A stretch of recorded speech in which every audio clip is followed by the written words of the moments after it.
good morning, and good afternoon, guys, and a very warm welcome to all the participants joining us from different parts of India and around the world.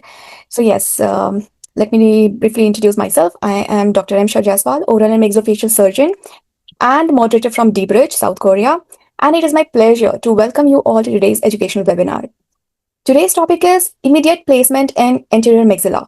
So basically implant placement, right? So this immediate implant placement is the in the especially in the aesthetic zone. It has become increasingly popular because it offers several advantages, like including reduced treatment time and then preservation of hard and soft tissues, better patient satisfaction, fewer surgical interventions. So, but however, achieving predictable aesthetic and functional outcomes in the anterior maxilla requires case selection and then, of course, meticulous planning and precise surgical execution. So today we will discuss practical thing and then clinical protocols and then about the evidence-based concepts and real life experiences that can help all the clinicians improve the treatment outcomes while minimizing the complications. So it is now my pleasure to introduce today's speaker. We are honored to have Dr. Kunal Baka with us. And Dr. Baka is Thank an you. accomplished dental professional from Ranchi, India, and holding a BDS and PhD, and is a fellow of the International Congress of Oral Implantologists, ICOI. And he has extensive experience in implant dentistry and clinical practice with a special interest in evidence-based implant protocols and aesthetic rehabilitation. So his passion for teaching and sharing practical knowledge has inspired many clinicians and students alike. So we are delighted to have him with us today and to share his expertise on immediate implant placement in anterior maxilla. And Dr. Mark, thank you for accepting our invitation and being here with us today. So before we begin, a few housekeeping reminders to all of you that this webinar is being recorded. Please keep your microphones muted and throughout the session, and feel free to submit your questions in the chat box or in the Q&A box. We will have a dedicated Q&A segment at the end of the session. So yeah, without further delay, let's begin. And Dr. Kunal, over to you. You may proceed. Thank you, Doc. Starting with my presentation, I'll start sharing. First of all, thank you for inviting me and having me here on this platform. And I'm really delighted to be here again. And let me find my presentation. Where it go to sleep. Let me start with it. So today's topic is really an extensive one. It's a vast topic to be compressed into 45 minutes of webinar. But still, I'll try to bring as many important takeaway points as much as possible. So once again, good morning to everybody in India and good afternoon to everybody in Korea and around the world. Okay, and let me start with it. That's my practice in Ranchi, a small city in India, Jharkhand. And it's a 4-year practice, and I've been placing all my implants since last 20 years in this OT. So yeah, and that's my family. My world revolves around implants in my family, and I've authored a few books. One went on to become the Amazon bestseller called 30 Days Challenge, and then I also wrote a book called A Dentist's Guide to Practice Expansion. So coming to the topic, without wasting much time, implant placement in the maxillary anterior region. So this area is really difficult to manage because there are a lot of challenges in this area. Uh, the biggest challenge in the maxillary anterior region is the aesthetic requirement of the patient. And as a clinician, we want to recreate something which is as good as natural. And it is most difficult in this area. But if we pay attention to a few small points, all these anterior complications can be converted to our advantage. We can make it look very simple. I'll show you how. I'll be sharing a few concepts today, a couple of techniques, and how to do that. So, what is our biggest challenge in implant dentistry in the anterior region? So, the biggest challenge what we face is in the anterior region, either the patient comes too late after extraction, so we lose the buccal plate or we lose a lot of bone dimensions. That is lack of hard and soft tissue. Especially in India, we see a lot of thin phenotypes. So, when the patient has a thin phenotype, it's very difficult to recreate that pink aesthetics. And these days, implantology is all about the balance between the pink and the white, be it the anterior segment or be it the posterior segment. We have to create a balance, otherwise, the long-term survival and the aesthetic outcome of the patient for the patient it becomes compromised. So, and there's something called interdental papilla. That is the most difficult part in the anterior region. I feel that is the holy grail of anterior aesthetic zone. Interdental papilla. We have to create that, and we have to create it every time. Otherwise, our prosthesis won't look good. And for that, we need to place our implants in a real good position. Because there's a lot of talk about screw retained processes and cement retained processes. Some people are saying screw retained is good, Some people are saying cement retained is good. But let me tell you, at the beginning, at the onset, that whether it be screw retained or it be a cement retained, the bottom line is we have to think about the benefit of the patient, the aesthetics and long-term survival of the implant. We cannot compromise the position of implant just to get a palatal access. We cannot compromise the aesthetics of the patient just to get a proper access. So, considering this, let's move forward and let's see what we don't have to do. Now, so many times we see these kind of conditions where there's a lack of soft tissue or the buccal aspect. It makes it look very ugly. You can see in the first picture, the processes looks really like the doctor already gave the pink, and then we lost the natural pink as well in due course of time. In the second picture, we can see the zenith. Zenith is not equal. So we need to create that soft tissue profile which matches the patient's real expectations. It has to be aesthetically correct, it has to be biologically correct. This scenario. Now, this case, this is my own case. I did it somewhere in around 2010, and patient came back to me a few months ago with this condition. Now, what happened here? We lost soft tissue. There's a bad aesthetics, and a lot of work needs to be done. But why did this happen? This happened because I was young, inexperienced at that point of time. I placed the implant a bit too buccally. The position of the implant in the vertical dimension was not proper, so that you can see we have lost the pink, and that's why the patient lost soft tissue attachment here. And there's a lot of calculus as well. The oral hygiene is also bad. Patient never turned up in last 15 years for a hygiene appointment. So these things can happen, which we need to avoid. There is this dark spot, dark triangle. We need pink over here. Beautiful processes, soft tissue is good, but then that pink triangle is missing, and that makes it look ugly, very ugly. In spite of everything being right, it is not a good prosthetic delivery. Okay. What we need to recreate is this. You can see the triangle on the screen. First of all, you need to understand and guess which one is the implant here. It's a lateral incisor, which is an implant, and you can see the stipplings on the gingiva and the triangular part. Now, in this presentation, I'm going to show you how to create this. Okay, this is my own case, and I'll show you how to create this aesthetics. So, what we need is a good emergence and a very thick and very good soft tissue. But what we get in the anterior zone is a lack of hard tissue. We see the buccal depression, or when we open, we see that huge bony defect. This is the biggest challenge in the anterior segment. Or sometimes the whole buccal plate is missing. So, what to do? Should we abort the case, or should we carry on and do something which gives the patient a result? Or very commonly, we see these type of cases where the endo has failed. There's a periapical infection. There is a bony defect in the apex now, and there's a thin buccal plate. So, what to do now? Should we abort or should we place the implant? I'll show you for each of those cases. But before we start, what we need is a lot of hard work, a lot of thinking, and the right armamentarium. What can be our armamentarium? Some good implants, some denser burrs, a good graft, and a good membrane. So we start with the planning stage. First of all, whenever we get a case, never jump on the patient and place the implant. That, wow, we got an implant case, we need to place it now. No, we have to change our thinking and we have to plan the case. First of all, in my practice, in every case, I place the implant first on the software, first on the real guide, and then I create a guide and then I place the implant. Even if I don't create a guide, after placing the implant on the software, I exactly know where are the anatomical landmarks, where is the bone, and I can place it exactly where I want to. So planning is most important. Positioning of the implant, where it should be in the mesodistal dimension, where should it be in the vertical dimension. Then there are a few techniques like GBR, socket shield, and then we have to play with the provisionals. We have to understand the type of sockets before we proceed. So there are three types of most common sockets. One is type 1, where there is ample of buccal plate, ample of soft tissue. Type 2, buccal bone is missing, receding, but the soft tissue is intact. And type 3, where soft tissue as well as the bone is missing. So these are three types of sockets in the maxillary anterior region which we encounter. And there is a solution to each of them.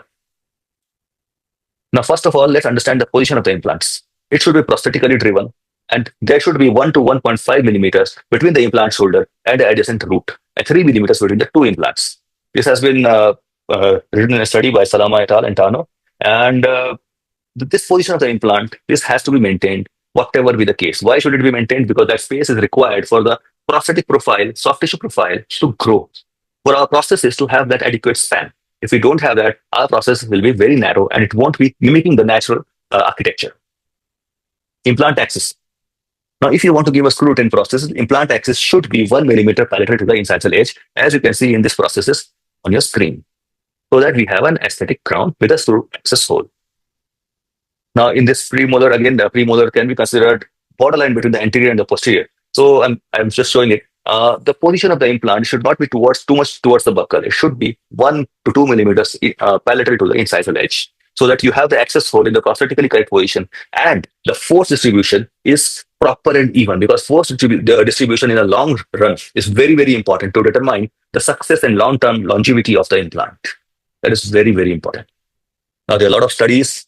Now, there's one rule, Tarno's 5 millimeter rule, which you need to understand and which you need to remember before placing any implant. What does that rule state? I'm not going to go into the theory and all. I'll show it to you on the screen. Tarno's 5 millimeter rule states that the position of the implant should be such that the contact point between the future processes and the adjacent tooth should be 5 millimeters or more above the crest of the bone. 5 millimeters. 5 millimeter is a magic number where if you maintain that 5 millimeters, you will always have a interdental gingiva. That 5 millimeter is very vital so that you don't lose that pink in the long run. Remember the case I showed you, which I did 20 years ago. In that case, this rule was not followed. That's why we lost the gingiva as well as the interdental papilla. So, in other words, nature also follows the same rule. In the healthy teeth, the contact points are 5 millimeters above the crest of the incisal bone. The moment we lose the crest of the incisal bone, or the moment we lose the contact, we lose the interdental papilla. And this has been proven in various studies. Right? Studies have been done by Tano.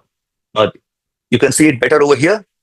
The vertical position of the implant. Now, there's a formula. If you want, you can take the screenshot. Or if you want to understand the most apical position of the proposed crown. This position you can generate by planning it on the software. Most apical position of the proposed crown plus the height of the abutment plus the collar height of the abutment. If you add these three numbers, you get the vertical position of the implant. How? I'll show you. This is the formula. Now, this is a very confusing formula, but just remember the abutment height from the most apical position of the proposed crown should be, that is the vertical position. That is most apical boundary of the intended restoration plus the running space plus abutment mucosal height is equal to vertical implant shoulder position.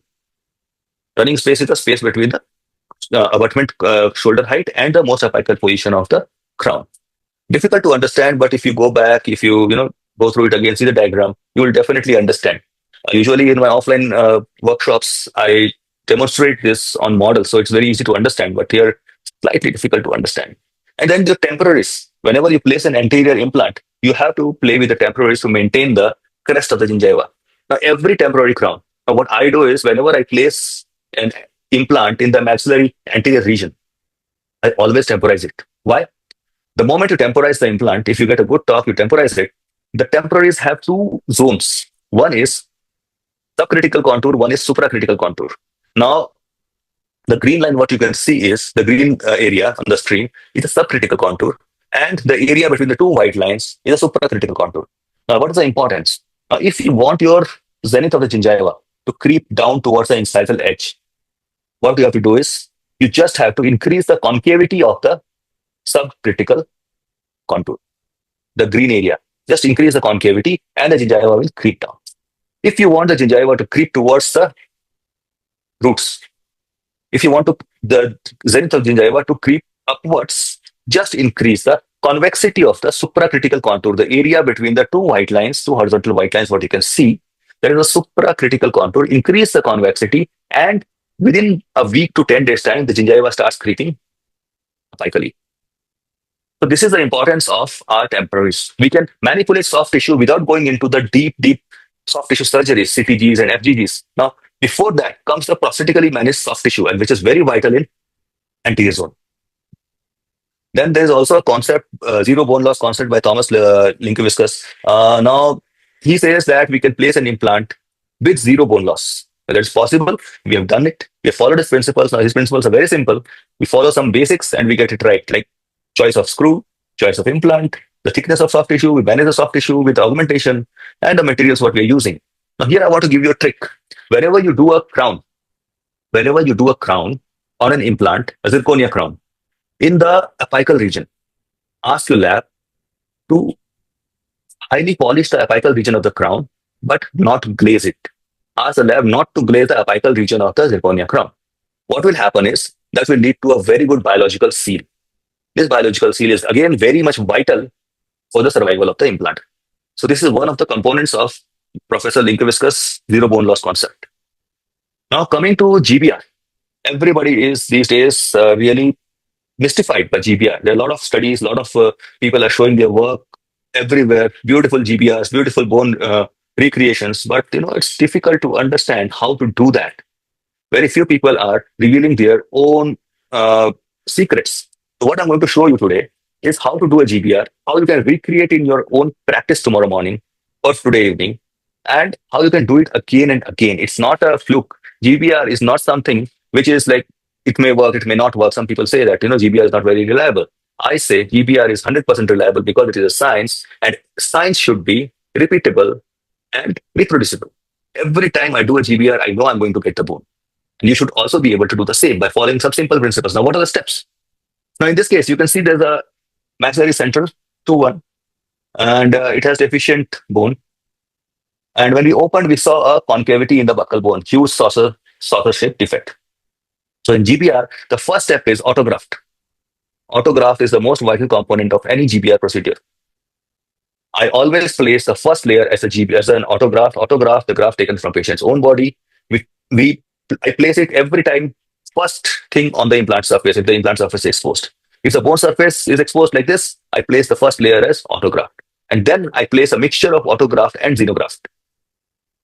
Then a membrane. Membrane should be stabilized very well using membrane tacks, or I prefer using membrane stabilizing sutures.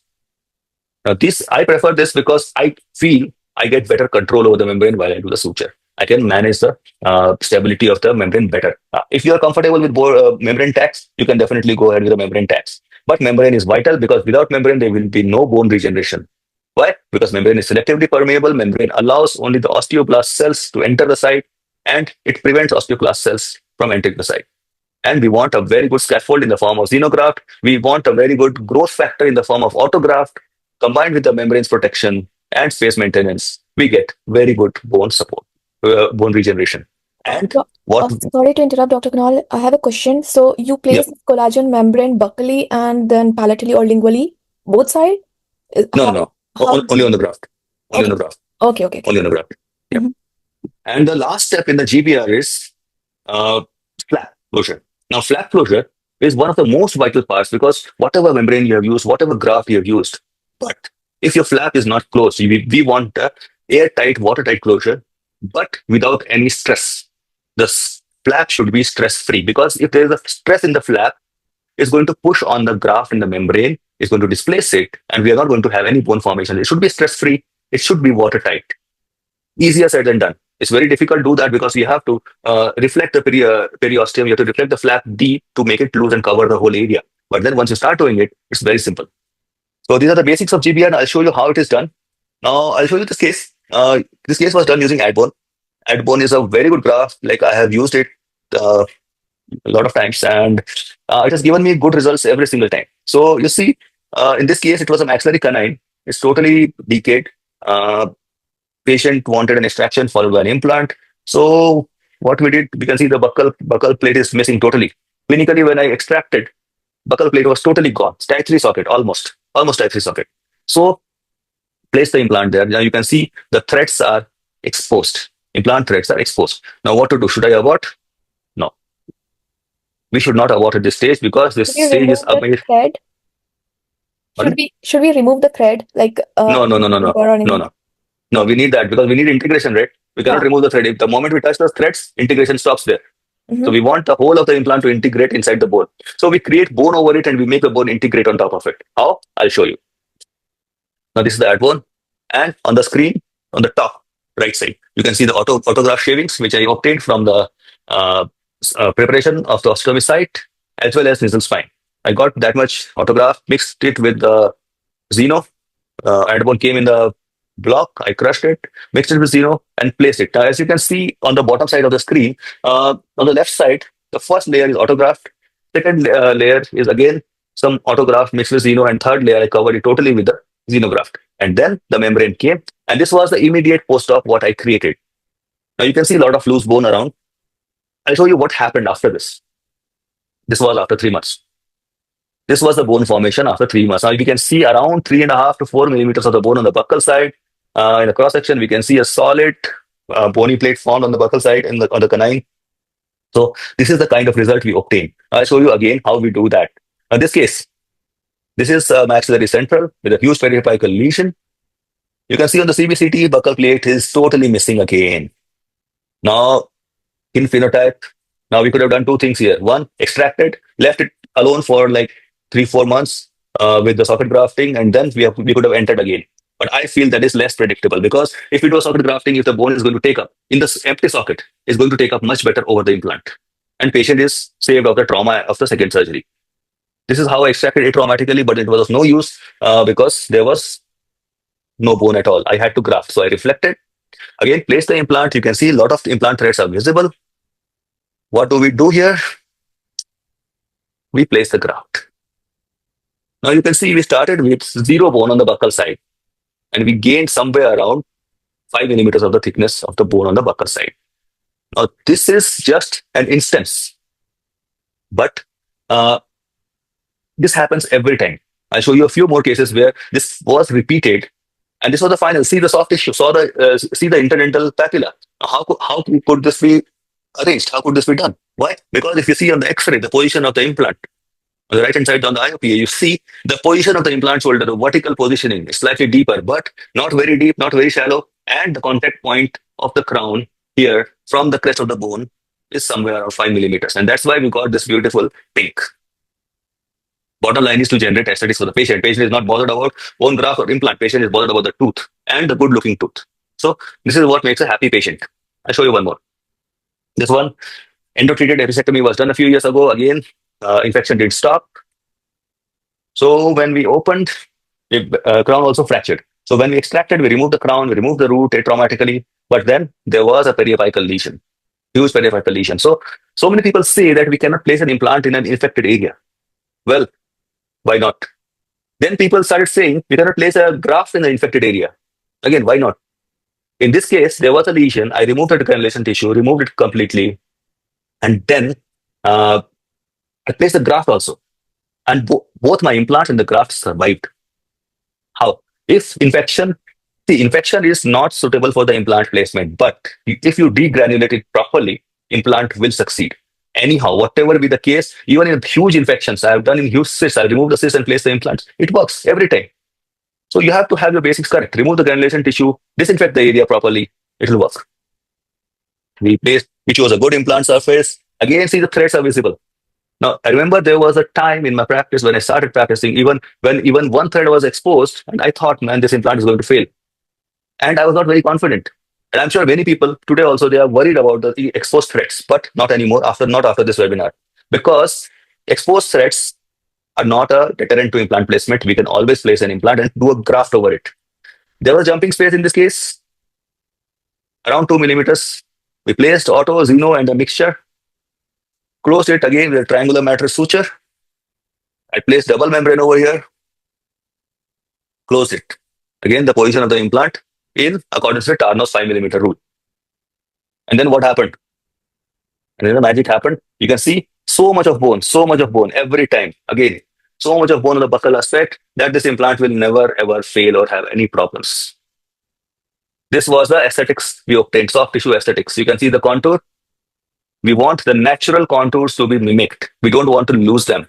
And that is how we place implant in the aesthetic zone. We have to consider the natural aesthetics. We have to consider the position of the implant and the strength of the implant. And this can only be obtained by the coordination of soft and hard tissue.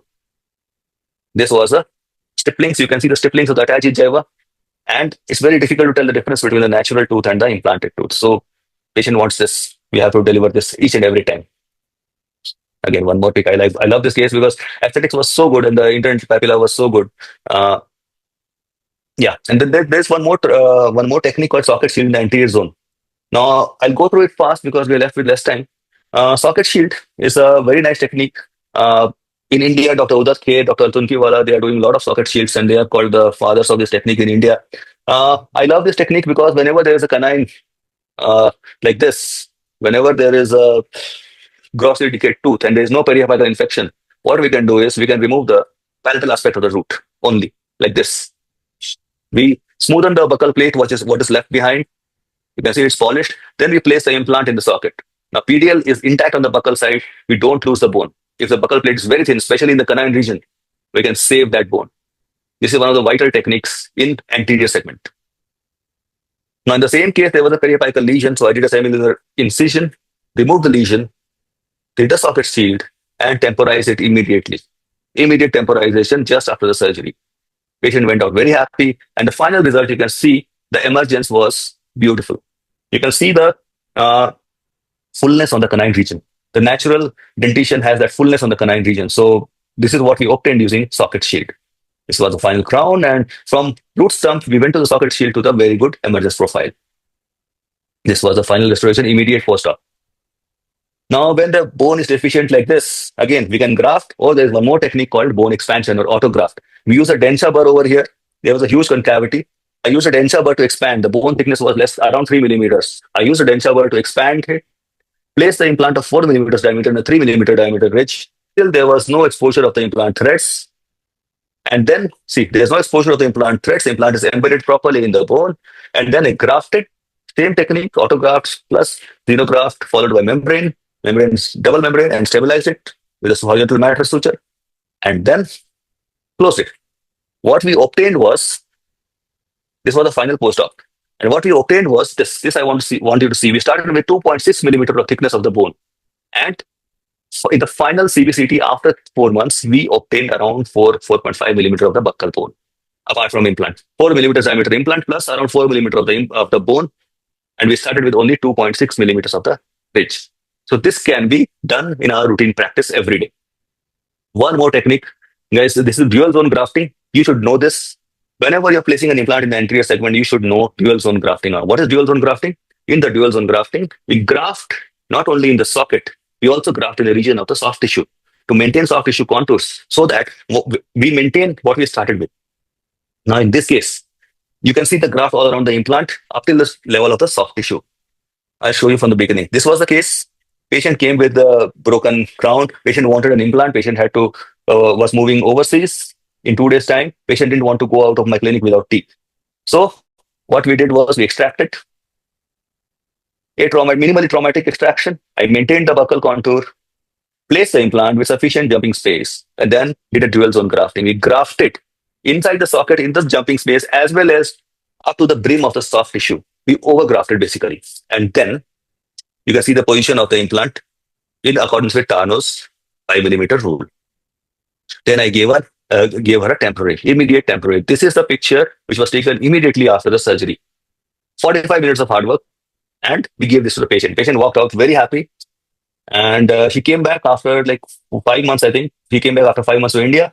Again, she stayed with us for a week, and we replaced her final crown. This was a emergence we obtained. This was a soft tissue profile we obtained, and we followed a digital workflow. This is a scan body. We scanned the implant, and the final processes, what I got on a tie base was this. A beautiful processes and more beautiful result.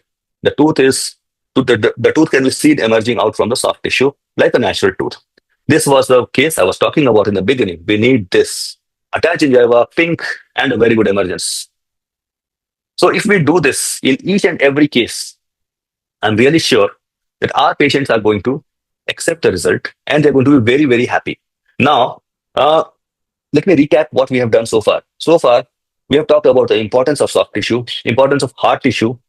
We have talked about GBR. That is, first layer has to be autograft, then the xenograft, then a mixture of auto and xeno, followed by a membrane. This is called layering technique in the GBR. Then we place a layer of membrane, if possible, a double membrane, and then stabilize the membrane with stress-free sutures in the soft tissue flap. That is the workflow for GBR. And remember, your graft should be good.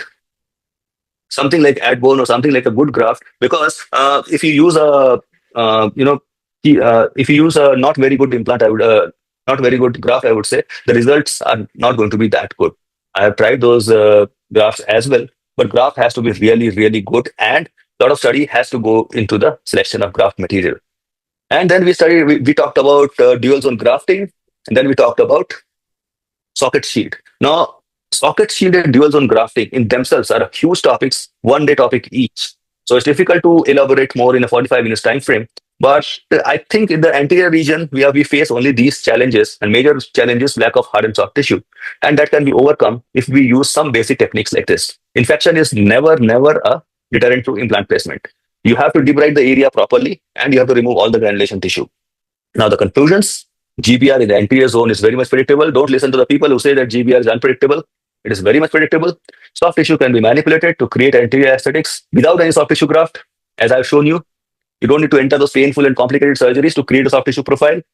Prosthetic placement of implant is very important. Tarnus 5 mm rule and provisionals are necessary if we have adequate torque. Provisionals are most important because to move the soft tissue crest, apically or coronary. That is very important. It is not just the surgical part. The recipe for success is hard tissue plus soft tissue plus implant. So you cannot blame anybody or any one component for the failure or the success of this procedure. It has to be a teamwork of the graft, implant, and the membrane and the clinician. Implant surface is important, but how we manipulate bone and the pink is very much more important. That's why the grafts these days are grafts are very important in implantology. In fact, gone are the days when we bought implants and we didn't have any armamentarium of the grafts. Now we have to have a bigger armamentarium of grafts rather than implants. We need more grafts than implants these days. So thank you very much. If there are any questions, I'm open to them.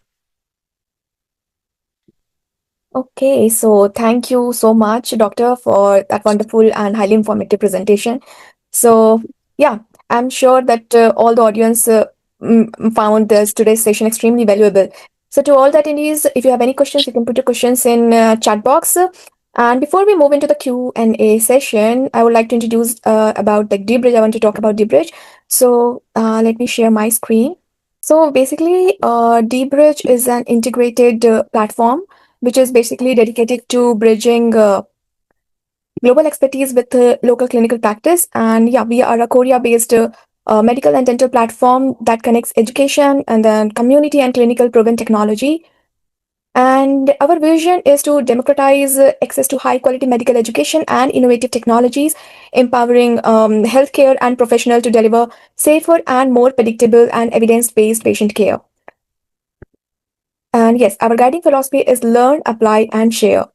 Now we are proud to offer unique opportunities for our clinical partners. So active engagement with our platform unlocks exclusive benefits, including international collaboration, KOL collaboration, sponsorship opportunities, access to international speakers and experts, and then invitation as a guest speaker at webinars and conferences, and a special course discount.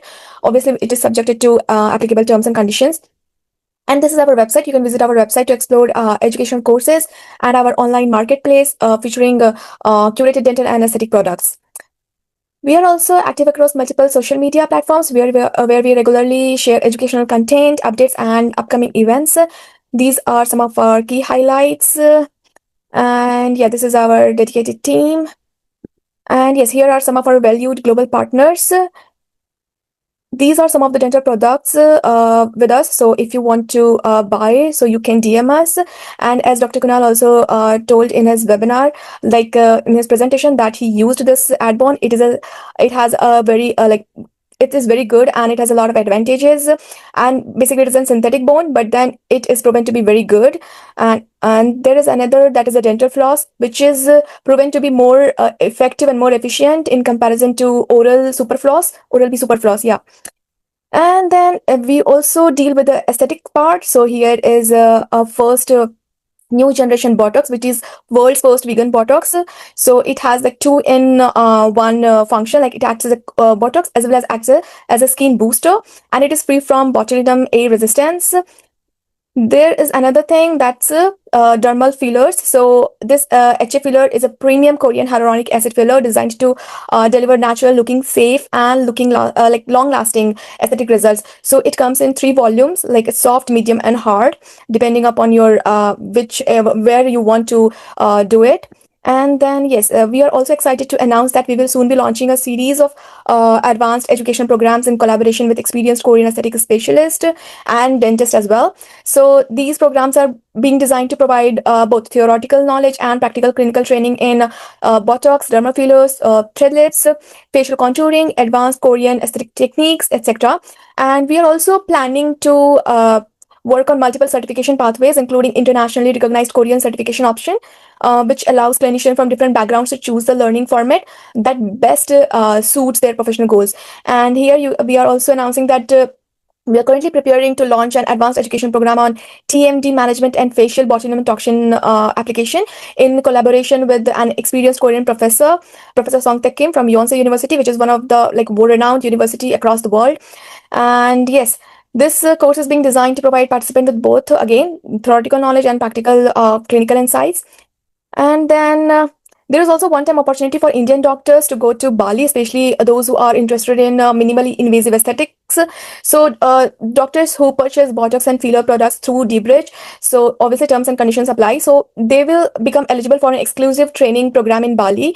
So we will cover whole thing, that is a flight ticket, accommodation, hands-on training and course fee, and exclusive networking event with international aesthetic efforts. So the tentative date is 16th and 17th of October in Bali. So yeah, this is a rare opportunity to learn from global leaders while enjoying the beautiful island of Bali. And this Bali program brings together internationally recognized aesthetic expert for advanced academic session and clinical discussion. So only a limited number of seats have been reserved for Indian doctors because this program is internationally open. So these seats cannot be held for long. So yes, don't miss this chance. And yeah, if you want to contact us for anything, you can DM us via WhatsApp, you can email us. And yes, the feedback is very important for us. So we would greatly appreciate it if you could complete this feedback survey and indicate your level of interest in participating in further programs or any sessions, anything. So yes, it is really valuable for us. And thank you. Now let's talk about the Q&A session. Okay, let's see the questions what we have for now. So I have a few questions from Google form. So let's take first question, and then we will take next questions from chat box. So let me see. Yeah, the first question is that recent advancements in implants. So I think it is a vast thing, but if you want to talk about anything, Doctor, yeah, you can. I think unmute. Can you Yeah, unmute? yeah. Sorry. Yeah. Implantology is evolving continuously. Like Yeah, it is not what it was 2 years ago. right. Every year it's changing and every year new concepts are coming in. So the latest, if you really want to know what is in latest, we are moving towards an era where science matters much more than everything else. We are moving towards an era where uh, people are talking graphless scenarios, but graphs are never going to go out of the practice. Graphs are an essential part, and world is slowly, there's a huge section of clinicians who are moving and firmly believing again in the graft system. Like for me, I prefer doing a sinus graft rather than placing a zygoma. Mm. So for there are two school of thoughts which are evolving on their own roads, but I feel the future holds the hybrid mechanism where the graftless will be combined with graft solutions, as well as it's going to be navigation stuff. There is there are those robotics navigation handpieces, where you don't need guides. Yeah. So you will have to do that. And in-house printing of the surgical guides, that's what we are doing right now. We plan our cases on our computers, we print out the guides immediately and we place the implant. So the in-house ecosystem of planning, printing, placement, and then giving the processes, temporary processes. Yeah. Now that is the next thing, and who Mhm. knows what's going to happen in next 2 years. But for this year, it's going to be in-house digital implantology. Yeah. Or just using the CAD cam, right? And Yeah, then, yeah. Next question is about the maxillary arch and about the position of implants. I think you have already yeah, discussed about it. yeah. About the implant management. Yeah, in this case, yeah, I would like to add one more question, Doctor. As you said that we need not to remove the thread, but what I think that if you don't remove the thread, suppose it is exposed, and if you don't remove the thread, in India, usually patient once they get the treatment, they don't come for follow-ups, right? So there Yes, are high yes, chances of periodontitis and everything, and it can lead to peri-implantitis. So, yes, what is your take on this? yeah. Yeah. See, when we are placing the implant, Mm, okay, and the buccal plate is missing, and then the threads are exposed, then you don't trim them. But if you have placed the implant, patient comes back after 3 years, yeah. you can see one thread exposed. At that point of time, you can polish it, you can do the whole new processes and Mhm. send the patient. At that point of time, removing the thread is an ideal option. But during the placement, you have to try and get the whole coverage of the bone. So you Okay. cannot trim it at that stage. Okay. Yeah. Next question is case selection planning of anterior immediate implant. So yeah, Yeah. how you're deciding the cases, like which patient should go for immediate loading? Yeah. Yeah. Any patient, any case which gives me a torque of somewhere around 45 newtons, Okay. 45 newtons, not less, Mm. something 45 newtons or more is eligible for immediate loading. Okay.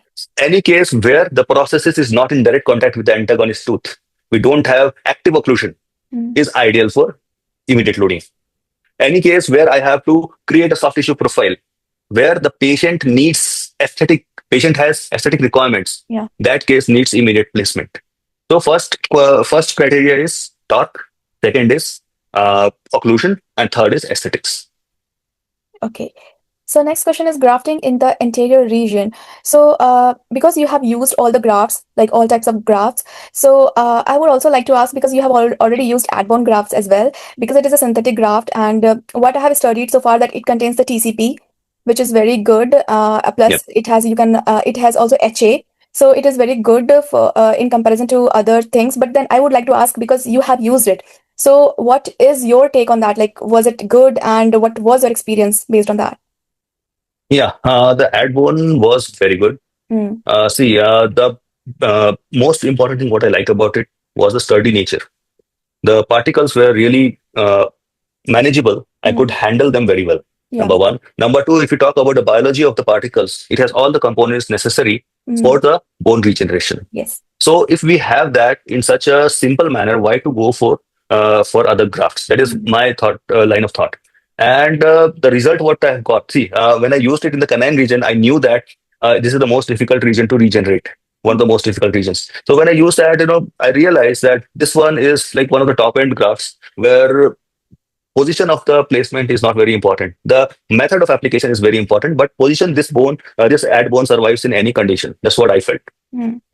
Because we know that, yeah, autograft is the gold standard, but then you can also switch, and you should take the chance, and you should try the Yeah. new things, right? So that's about the Yes. advancement.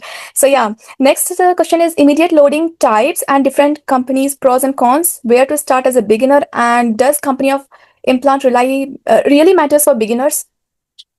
See, brands don't matter at all. What Mm. matters is surface. What matters is biology, and what matters is science. Right. So whenever you choose your implant, look out for the design of the implant. You want an active design or you want a passive design? You want a connection? What kind of connection? Most of the implants are coming with a conical connection these days. Conical connections are ideal for slightly submerged implants. There are tapered connections. They are ideal for equicrystal placement. But conical connections are really good. Most of them are coming with that. And the active and passive, if you're placing an immediate implant, you have to look out for the active surface, because if you're using a passive surface in an immediate extraction case, you won't get the torque. So you need active threads for the primary stability. So that you have to choose. But if you're planning to submerge the implant in a case where already the extraction was done 2 months ago, now you're planning to submerge the implant, then you can use a passive design. But brand is not important. You have to understand. You have to understand the intricacies of the beauty of the implant surface. Otherwise, anybody can come and fool you with their brand. And Mm. when you open the packet and place the implant, you will realize that this was not for my case. You have to understand that. Yeah. And I have one more question, because I heard that in India, they commonly use internal connections like abutment connections. So, Yes. but here I have seen that they also go for the external thing. I know that Yes. there are a few disadvantages, but they use it here like oftenly. Yeah. So I want to ask that have you used both the connections, and what is your thought about it?